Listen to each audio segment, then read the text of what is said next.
What is up, world? It is Nikki Sunshine here, and I'm so fucking stoked to talk to you guys today. Today, I want to talk about how to show up to a conversation with your partner, maybe a challenging conversation, or really, particularly, a conversation where they want to share constructive feedback with you about how you've been showing up lately. How do we show up to these conversations in a way that actually brings us closer in connection instead of drawing us more further apart and more distant? That's what I'm going to share with you guys today. This video right here was sparked by a recent conversation with my partner a couple days ago, Warren, where he actually shared some really challenging feedback with me. So if you want to know more about that experience, you can go check out my live video. You can go check out my post. But today, I want to share with you the 2 big ahas I distilled from that experience the other day, okay? So today, I'm going to share with you 2 tips. If you do these 2 things, I'm guaranteeing that your next conversation, where one partner is sharing constructive feedback, is going to go in a much more connective, smooth, beautiful, open way, okay? So grab a pen and paper and get ready to learn. All right, you guys. Now, if you follow me, you know I am all about the beautiful combination of strategy and skill with mindset and attitude and the woo, all right? So we're going to start today with a little bit of mindset work. Now, why the fuck are we going into mindset? Nikki, give me the tools already. I hear you out there. But here's the deal, you guys. If your mindset's not in the right place, none of the fucking tools I teach you are going to matter. I promise. I have gone through clients or worked with clients for a month. They've paid their hard-earned money and they've tried to avoid the mindset work, and then the tools don't stick. So that's why I always bring mindset into this, okay? It's super fucking important. It fucking works. Just trust me. Don't just trust me. Actually do it and then see for yourself, okay? So for this conversation, we need to make a big mindset shift around constructive feedback and challenging conversations, okay?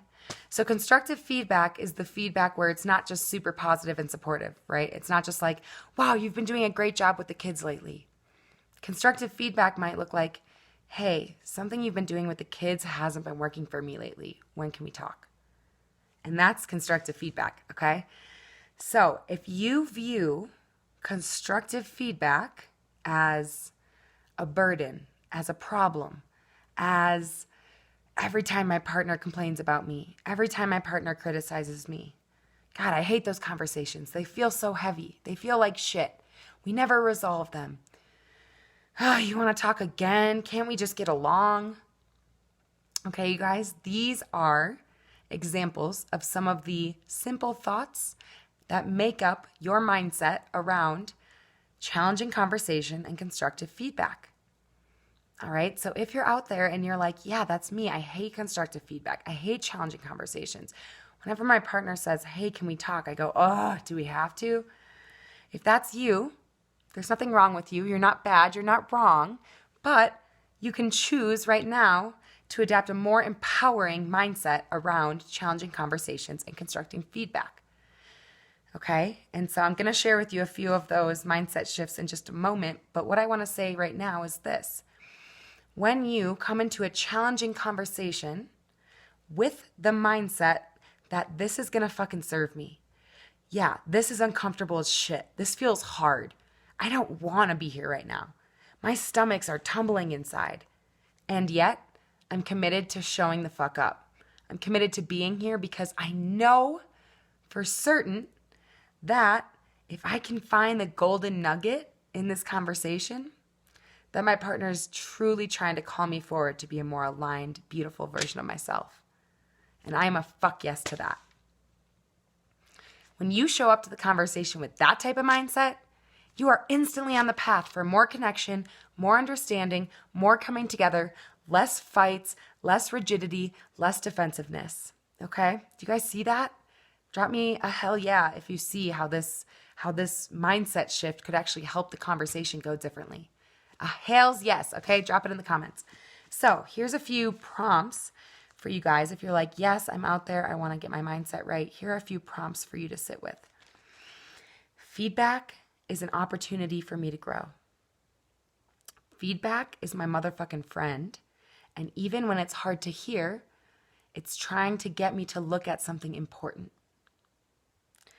I am open to receiving all types of feedback in my life, positive or constructive.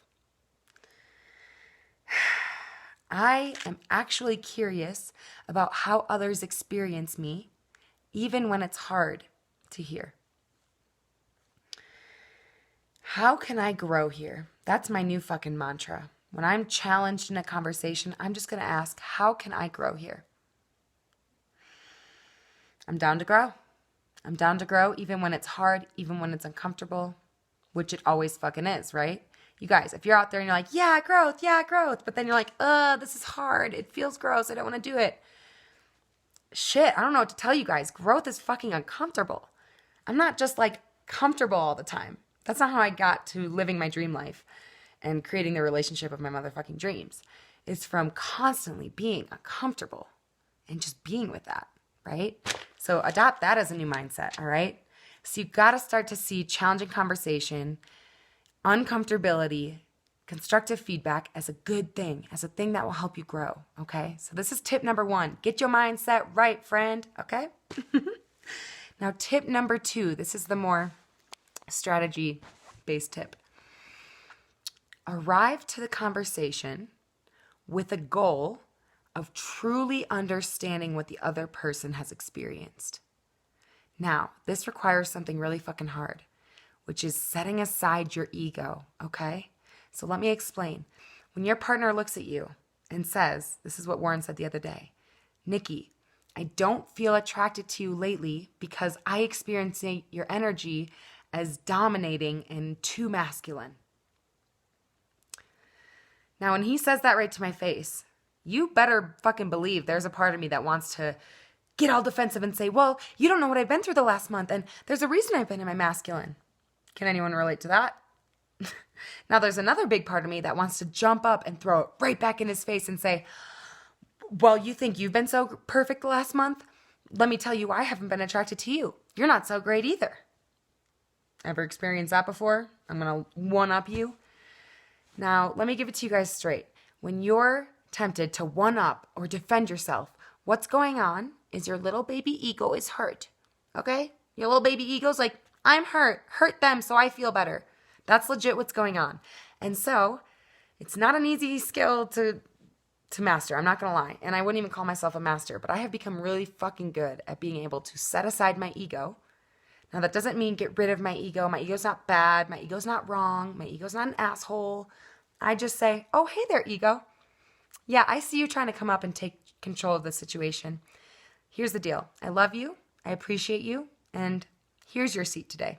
You're in the back seat today. Yep, I got this. Nope, I don't need your help. Thank you very much. That's how I put my ego in check. I'm not making my ego wrong or the devil. My ego has a very important place. But when my ego's running the seat and my partner's trying to share constructive feedback with me, that is impossible to receive. So the trick is you have to be able to set your ego aside. You have to be able to say, yeah, I'm going to feel uncomfortable while you're sharing this. And there's going to be a big part of me that wants to defend myself and wants to make you wrong. And I'm just going to notice that part of me, and I'm going to choose anyway to remain present and to be fucking curious about what you're trying to share. Because I actually want to know what you're trying to share with me. Right? When Warren was sharing with me the other day, I was like, I actually want to know why you feel disconnected from me. Yeah, there's a part of me that wants to tell you, fuck you, dude, you're hurting my feelings. But the bigger part of me wants to know what you're trying to share. And so if I can reframe what I perceive as criticism from my partner into a calling forward, it feels a lot better, right?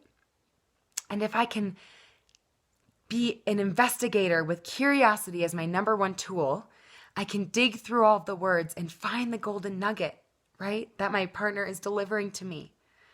So the other day I was like, wow, you're asking me to step more into my fucking feminine, Warren. And when I step into my feminine, I am in my power. I am in my goddess vibe. Yes, I want to do this. Thank you for calling me the fuck forward. All right, you guys. I have to go. Instagram's going to cut me off. I want to know about your experiences with this, so let me know below.